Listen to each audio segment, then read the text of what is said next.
Hello friends, आप सभी का फिर से एक बार मेरे चैनल पर स्वागत है। पिछली वीडियोज़ में हमने बायोटेक्नोलॉजी के इंट्रोडक्शन और हिस्ट्री के बारे में पढ़ा। आज हम जो बायोटेक्नोलॉजी के डिवाइसेस ऑफ बायोटेक्नोलॉजी, इसके बारे में पढ़ेंगे। वैसे तो वर्तमान में बायोटेक्नोलॉजी के बहुत सारे डिवाइस हैं जो काम आ रहे हैं अलग अलग सेक्टर में, मेडिकल के अंदर, फार्मेसी के अंदर और भी अदर सेक्टर के अंदर। पर जो मेन डिवाइस हैं जो बहुत ही प्रचलन के अंदर है, उसका मैं आज यहाँ पर जिक्र करूँगा। तो शुरू करते हैं devices of biotechnology.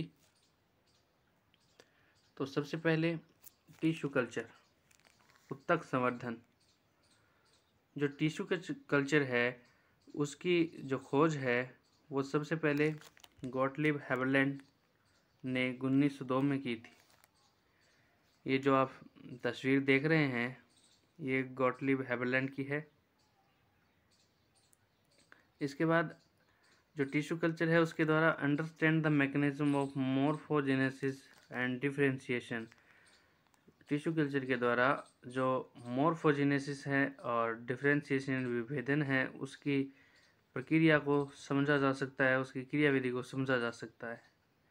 Anther culture is used for haploid breeding. वैसे तो मेल गेमेट के द्वारा एक प्राणी का निर्माण नहीं हो सकता, पर जो पादप है उनमें जो एंथर है, मेल गेमेट है, उसके द्वारा एक पूरा प्लांट तैयार किया जा सकता है जिसे हैप्लॉइड ब्रीडिंग कहते हैं। तो anther culture is used for haploid breeding. फिर प्रोडक्शन ऑफ आर्टिफिशियल सीड्स का प्रोडक्शन किया जा सकता है।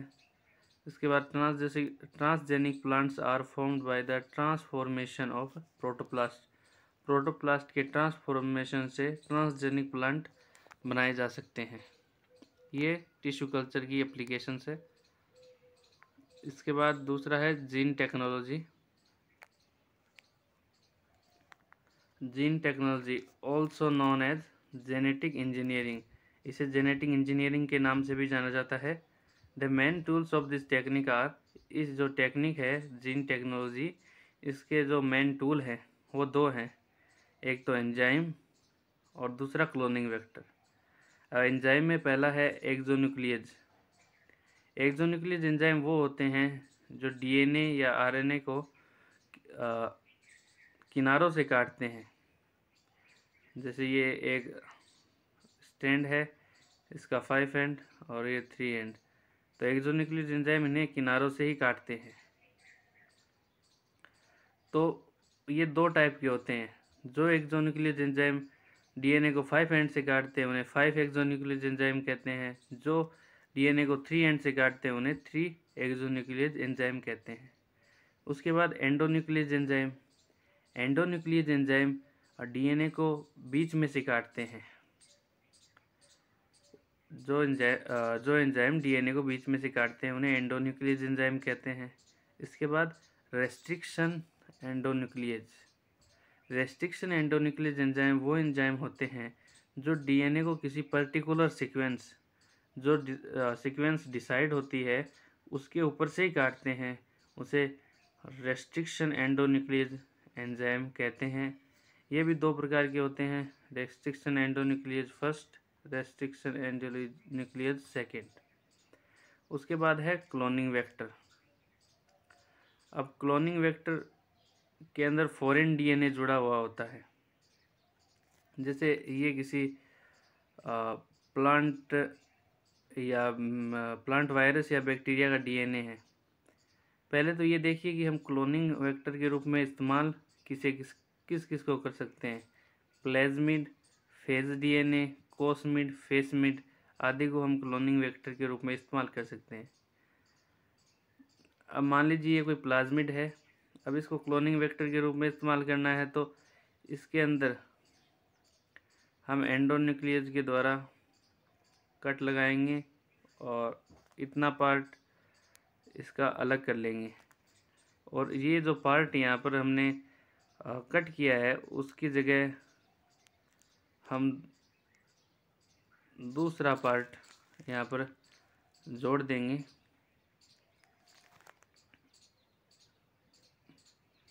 तो ये लाइट कलर में मैंने जोड़ा है। तो इस तरह क्लोनिंग वेक्टर काम में लिया जाता है।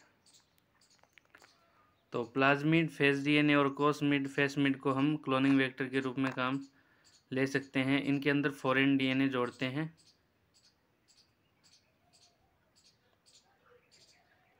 इसके बाद हाइब्रिडोमा टेक्नोलॉजी। जो हाइब्रिडोमा टेक्नोलॉजी है वो जॉर्ज कोहलर और सेसर मिल्स्टेन के द्वारा 1975 में डिस्कवर की गई थी।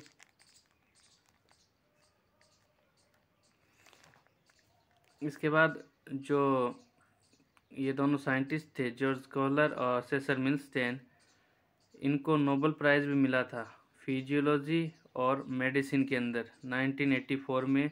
और इनके साथ नोबेल प्राइज़ के समय एक साइंटिस्ट और थे, नील्स जर्ने।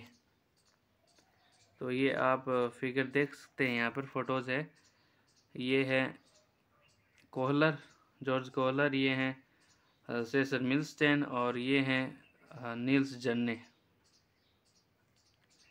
इसके बाद इस जो हाइब्रिडोमा टेक्नोलॉजी है इसके अंदर क्या होता है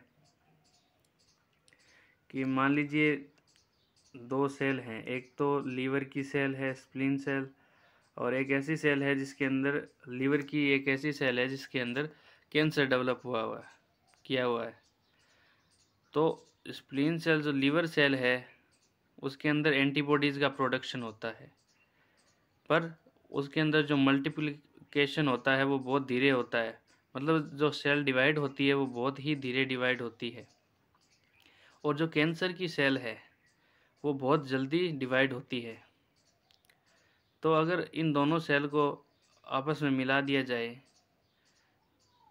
तो जो सेल बनेगी वो तेज़ तो डिवाइड होगी, उसमें मल्टीप्लिकेशन होगा और प्रोटीन सिंथेसिस या एंटीबॉडी का सिंथेसिस बहुत तेज़ होगा। तो इन दोनों सेल को मिलाने से जो हाइब्रिड सेल बनेगी उसे हाइब्रिडोमा सेल कहते हैं, और इस टेक्नोलॉजी को हाइब्रिडोमा टेक्नोलॉजी कहते हैं। यानी दो सेल्स के मिलाने से जो सेल बनती है उसे हाइब्रिड सेल कहते हैं और टेक्नोलॉजी को हाइब्रिडोमा। तो इस सेल में अब मल्टीप्लिकेशन भी तेज़ होगा, ये जल्दी से विभाजित होगी और एंटीबॉडीज़ का प्रोडक्शन भी इसमें तेज़ होगा। इसमें दोनों प्रॉपर्टीज़ आ गई हैं। और सबसे पहले इस टेक्नोलॉजी के द्वारा जो सेल बनाई गई थी उसे हेला सेल के नाम से जाना जाता है। और इस टेक्नोलॉजी के द्वारा मोनोक्लोनल एंटीबॉडीज़ का निर्माण भी किया जाता है, जिसके आजकल बहुत ही ज़्यादा एप्लीकेशंस हैं मोनोक्लोनल एंटीबॉडीज़ के अलग अलग सेक्टर्स के अंदर। इसके बाद protoplast culture. Synthetic hybrids are produced by the protoplast culture and fusion. इसके द्वारा हाइब्रिड्स बनाए जाते हैं प्रोटोप्लास्ट कल्चर के द्वारा। इसके बाद the complete plant is developed by protoplast. अब प्रोटोप्लास्ट, हम प्लांट सेल में बात करें तो अगर प्लांट की जो सेल वॉल है उसको अगर हटा दें तो जो बाकी का पार्ट बचता है उसे हम प्रोटोप्लास्ट कहते हैं। सेल वॉल को हटाकर बाकी का पार्ट जो बचता है उसे प्रोटोप्लास्ट कहते हैं। तो इस प्रोटोप्लास्ट के द्वारा हम एक पूरे प्लांट को भी डेवलप कर सकते हैं। इसके बाद biosomatic hybridization and cell modification application crop can be improved. जो सोमेटिक हाइब्रिडाइजेशन है, कायिक संकरण और सेल मॉडिफिकेशन के द्वारा हम जो क्रॉप्स हैं उनको अंदर इम्प्रूव कर सकते हैं, उनकी क्वालिटीज़ को इम्प्रूव कर सकते हैं। तो मेन काम है प्रोटोप्लास्ट कल्चर का कि प्रोटोप्लास्ट के द्वारा, एक सेल के प्रोटोप्लास्ट के द्वारा हम पूरे प्लांट को डेवलप कर सकते हैं। ये बहुत ही अच्छा उपयोग है प्रोटोप्लास्ट कल्चर का। इसके बाद है बायोसेंसर।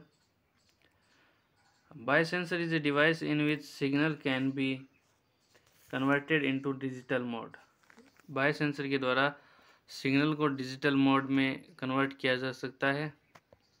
आजकल कई घड़ियाँ आ रही हैं, आपने देखी होगी, जिनको कलाई पर पहनते हैं तो वो ब्लड प्रेशर भी बता देती है, बॉडी में ऑक्सीजन कितना है वो भी बता देती है, पल्स रेट भी बता देती है। तो ये जो घड़ियां हैं ये बायोसेंसर है, यानी ये जो सिग्नल होते हैं बॉडी के उनको डिजिटल मोड में कन्वर्ट करके हमारे जो घड़ी होती है उसकी स्क्रीन पर हाईलाइट करती है। तो बायोसेंसर का काम ये नीचे यहाँ पर डायग्राम है, यहाँ पर देखिए, यहाँ पर मॉलिक्यूलर रिकॉग्निशन है जो बॉडी के अंदर होता है, और इसके बायोसेंसर के द्वारा ये सिग्नल के रूप में डिस्प्ले के ऊपर हाईलाइट होता है। तो ये जो बायोसेंसर है इनका यूज़ मेडिकल साइंस में, जो मैंने अभी बताया आपको, ये कई डिवाइस आ गए हैं, घड़ियाँ आ गई हैं जिसके द्वारा ब्लड प्रेशर, ऑक्सीजन का लेवल और पल्स रेट आदि चेक कर सकते हैं। इसके द्वारा मिलिट्री साइंस में बॉर्डर पे भी ऐसे सेंसर यूज़ किए जाते हैं जिनके द्वारा जो जहरीली गैस हैं उनका भी पता लगाया जा सकता है। ऐसे आर्टिफिशियल नोज़, आर्टिफिशियल नाक लगाए हुए हैं वहाँ पे, जिसमें कोई भी वहाँ पर अगर गैस डिटेक्ट होती है हार्मफुल, तो वो उनके जो सिग्नल है वो डिजिटल मोड में कन्वर्ट होकर दिल्ली हेडक्वार्टर में जो मॉनिटर लगे हुए हैं वहाँ पर शो होते हैं। तो आर्टिफिशियल नोज जैसे बायोसेंसर भी डेवलप हो चुके हैं। बाकी फार्मेसी और इंडस्ट्री एंड हेल्थ चेकअप्स, इनके अंदर भी इनका यूज़ किया जा सकता है। इसके बाद बायोचिप्स, और जो हमारी इलेक्ट्रॉनिक चिप हैं उनके अंदर वो सेमीकंडक्टर की बनी हुई हैं। हम जानते हैं कि जो चिप्स होती है इलेक्ट्रॉनिक माइक्रोचिप्स, उनके अंदर सेमीकंडक्टर लगे होते हैं। तो हमारी जो बॉडी है उनके अंदर भी जो बायोलॉजिकल सब्सटेंस होता है, जैविक पदार्थ होता है, वो कई जैविक पदार्थ सेमीकंडक्टर के रूप में कार्य करते हैं। तो बायोचिप्स आज made up of biological substance, जो जैविक पदार्थ है हमारी बॉडी के अंदर उनके द्वारा बनी होती है बायोचिप्स, और they are formed by the semiconductor molecule. ये सेमीकंडक्टर मॉलिक्यूल की बनी होती है। And protein fibre act as semiconductor molecule. जो प्रोटीन फाइबर है वो सबसे अच्छा सेमीकंडक्टर मॉलिक्यूल है हमारी बॉडी के अंदर। तो इन सेमीकंडक्टर मॉलिक्यूल्स की बायोचिप्स बनी हुई हैं। इसके बाद बायोफिल्म,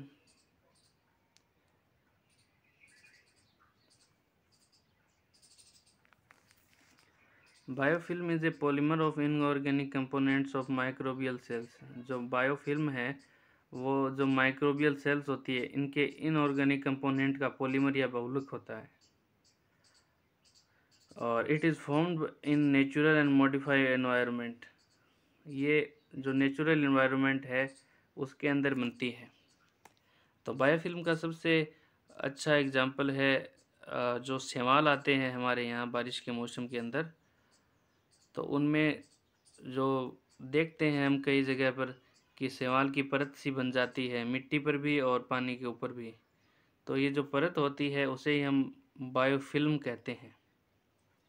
तो ये जो शैवाल की परत है इसको वेस्ट वाटर के ट्रीटमेंट के अंदर भी यूज़ किया जाता है। बायोफिल्म्स को used in waste water treatment.